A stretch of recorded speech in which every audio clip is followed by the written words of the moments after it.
سر لیکن ہم نے حال ہی میں دیکھا نا کہ جب خان صاحب کے خلاف تحریک عدم اعتماد آئی تو بہت سے ان کے اپنے لوگ جو ہیں انہوں نے وفاداریاں تبدیل کی جو کہ پی ٹی آئی میں تھے. سندھ ہاؤس میں آپ نے دیکھا کہ وہ تمام اراکین موجود تھے. تو آپ کو کوئی خدشہ ہے کہ ایسی صورتحال بعد میں بھی ہو سکتی ہے؟ میرے خیال سے اس دفعہ تو مجھے نہیں لگ رہا کہ ہوگا کچھ اس طرح. اچھا. ہاں، آزاد امیدوار جو ہے جو جیت کے آئیں گے وہ اپنا فیصلہ خود کریں گے. جو اگر پارٹی سے ہیں، کسی پارٹی نے کھڑے کیے ہیں، اس کے پاس جائیں گے میرے خیال سے. ہم نے آفریدی صاحب اس وقت دیکھا کہ ایوان بالا میں یہ بھی ڈسکشن ہوئی کہ کلائمیٹ چینج کے بعد ملک کو شاید آنے والے دنوں میں زراعت کے حوالے سے بھی چیلنجز درپیش ہوں گی، فوڈ سیکیورٹی کا ایشو پیدا ہو سکتا ہے. آپ کی نظر میں آپ نے یہ میٹنگز بھی چیئر کی ہیں، کیا دیکھ رہے ہیں؟ کیا آنے والے دنوں میں واقعی فوڈ سیکیورٹی کا کوئی ایشو بننے جا رہا ہے پاکستان میں؟ بارشیں بہت ہوتی ہیں، ہمارے پاس کوئی حل نہیں ہے اس کا.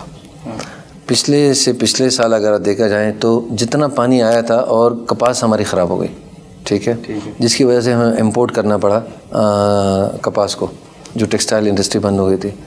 اس کی وجہ سے جو ہمارا ابھی فوڈ سیکیورٹی کا مسئلہ ہے. میں ریسنٹلی چائنا گیا ہوا تھا، تو چائنا میں میں نے کانفرنس میں کافی ڈسکشن بھی کی اس کے اوپر. ہم نے اس کے اوپر کام نہیں کیا. ہمیں ایگریکلچر کے اوپر بہت کام کرنا ہے. اگر میں آج آپ کو بتاؤں، آج کی فگر میں ٹیکسٹائل کا ایکسپورٹ کم ہے اور ویجیٹیبلز کا اور فروٹ کا زیادہ ہے. اس کے نمبرز بڑھ رہے ہیں، ٹھیک ہے. آج کے دن میں پیاز 360 روپے کا کلو ہو گیا، ٹھیک ہے، اور کیونکہ وہ ایکسپورٹ ہو رہا ہے. میں نے اس دن سیکٹری کامرس کو کہا کہ اس کے اوپر کوئی کام کریں اور تاکہ یہ اپنے لوکل بندوں کو تو ریٹ کم ہو. تو کل جو انہوں نے مجھے فون کر کے بتایا کہ افغانستان سے پیاز جو ہے وہ آنا شروع ہو گئی. تو وہ اس کے آنے سے ہی ریٹ جو ہے وہ پھر نیچے آئے گا انشاءاللہ.